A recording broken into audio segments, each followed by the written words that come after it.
Today we are going to read a map into the world. As if it looks really creative. That's why I was choosing it.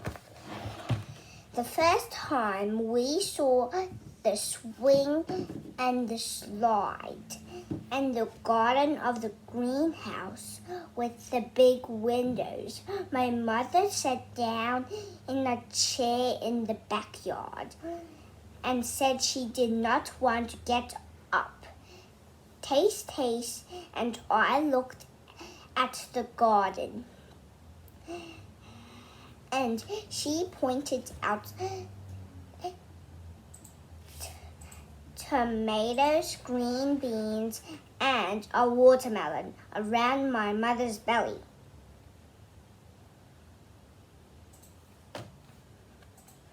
Taste knelt down to touch the dirt. I asked my mother if I could try to swing, and she said yes. Page,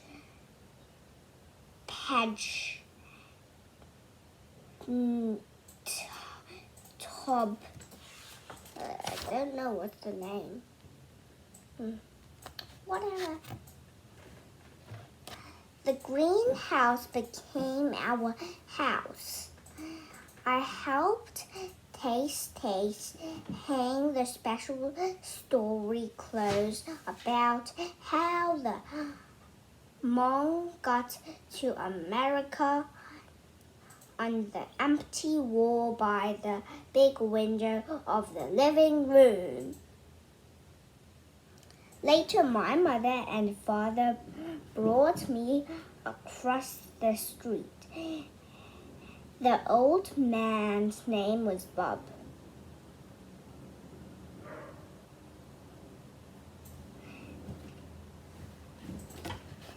And the old woman's name was Ruth. Up close, I could see that they were even older than Taste. Taste is her granny.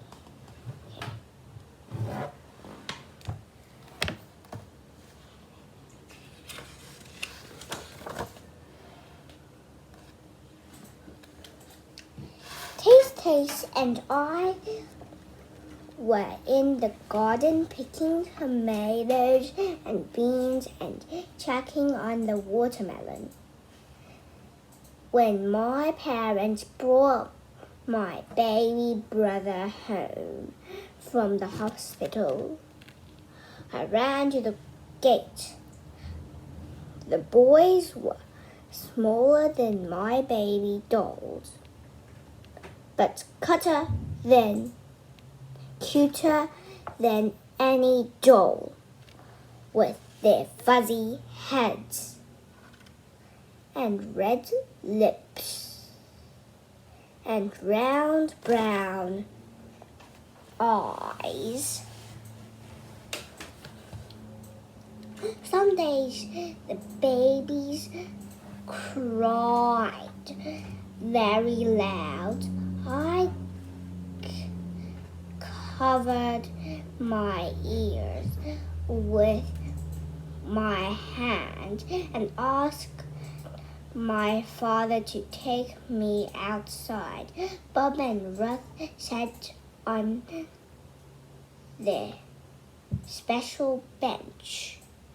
We waved back and forth.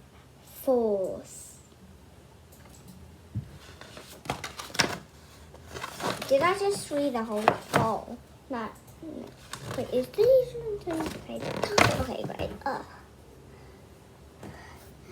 The leaves on the two ginkgo trees by Bob and Ruth's house turns yellow and apricots. One day, a 'brisk wind blew and the fan-shaped leaves came flying down. They covered the grass and the street and the dark mouth of drain. Bob raked while Ruff sat and watched.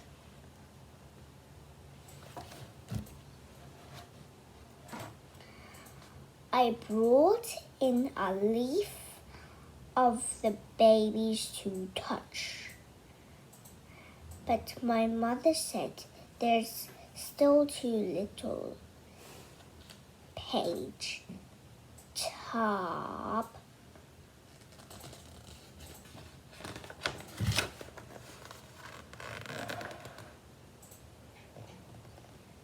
The snow made the world quiet around us. We stopped seeing Bob and Ruth outside.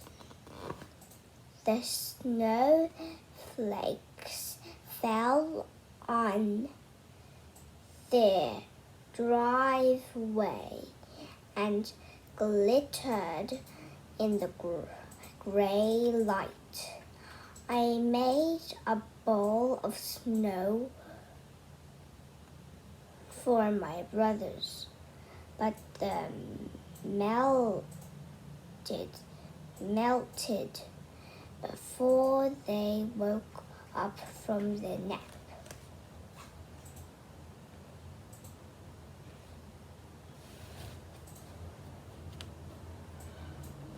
At night, I looked out our big window at Bob and Ruth's house to see the light shining across the dark street. Sometimes I saw a shape of a person looking back at me. I waved, but the shadow person never waved back.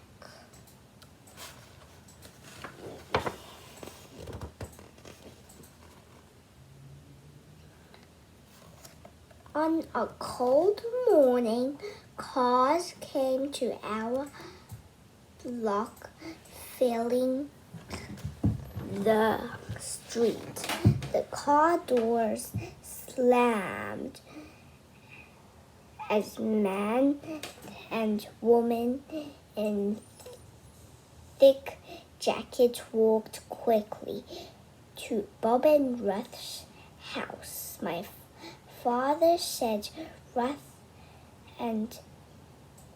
has died. Her family is coming to say goodbye. I felt sad for Ruth. My brother just played with the toys above them.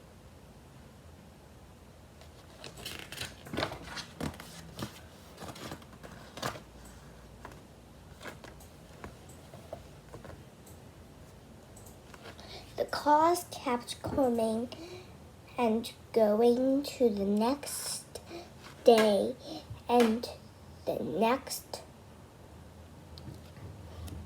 I swayed back and forth on my toes by the big window.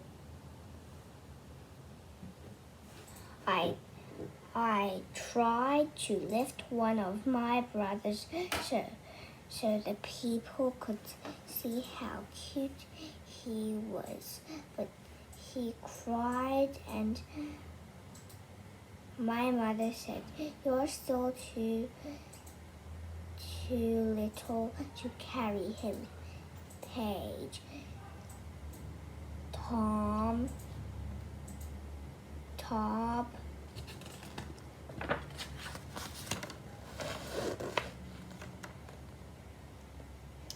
After a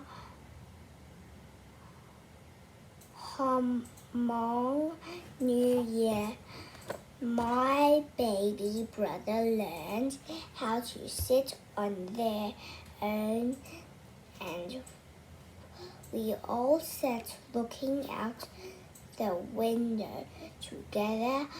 I clapped for them when a plane flew across the high skies. They laughed every time. The house across the street looked empty. The ginkgo trees reached for the sky with their thin fingers.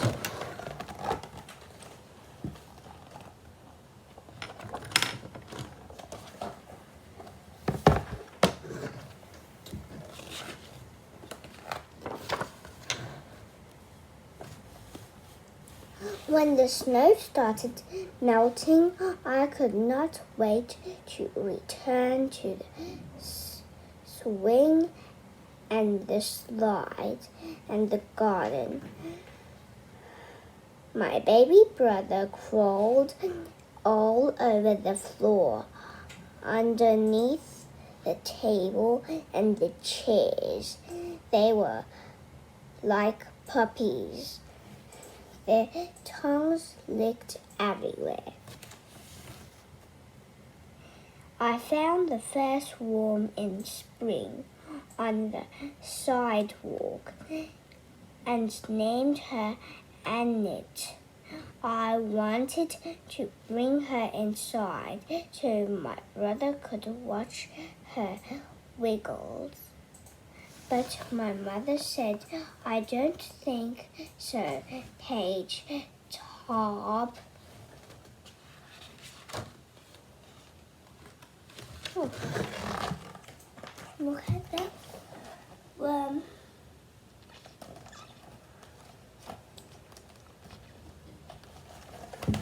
Imagine if that was in your hand. That would be scary.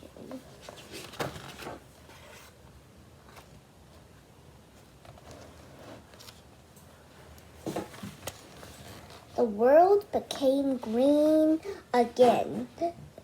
And finally, we went outside.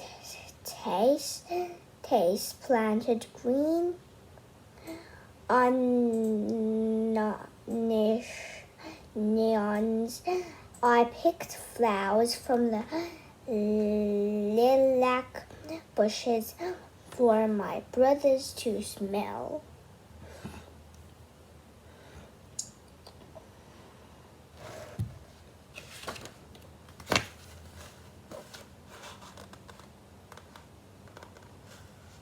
We took the babies outside again, and the next day after lunch, Bob's door opened. We all watched as he pushed out his special bench. He sat down alone.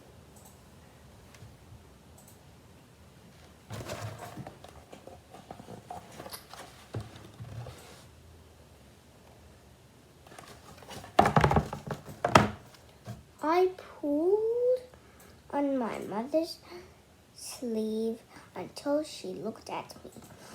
I whispered an idea in her ears.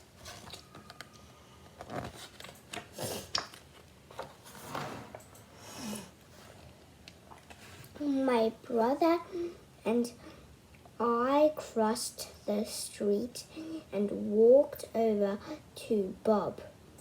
I held the sidewalk chalk bucket swing in my hand.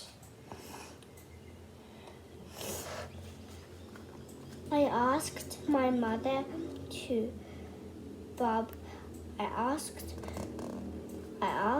my mother to ask Bob if I could draw on his driveway. I said if he doesn't like it, the rain will come and wash it away. Bob nodded and said, "Go ahead."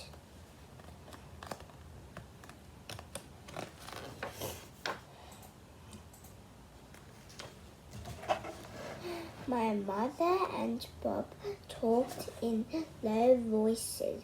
I could hear Bob say, "Ruth, she was with me 60 years." I started to picture with a teardrop.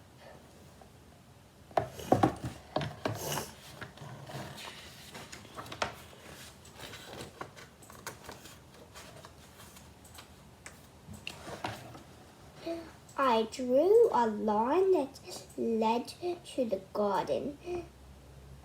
There I put a yellow ginkgo leaf. I drew a line that led to the grass. There I made the sparkling snow.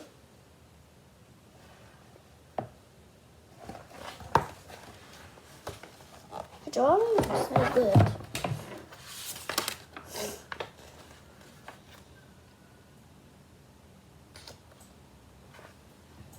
When I was done, I walked quickly to my mother and to Bob. They stopped talking and Bob shook my hand. "What did you draw for me?" he asked. I said in a whisper, "A map into the world, just in case you need it."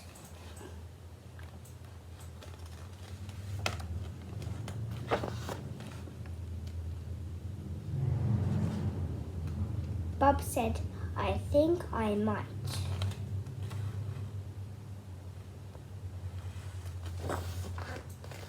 And that's the end of the story. And remember to look at the video of me drawing it. The cover. It's going to be very, very hard this time, because probably we're going to draw the Y. Bye. And please subscribe if you haven't yet for more of me zooming in and zooming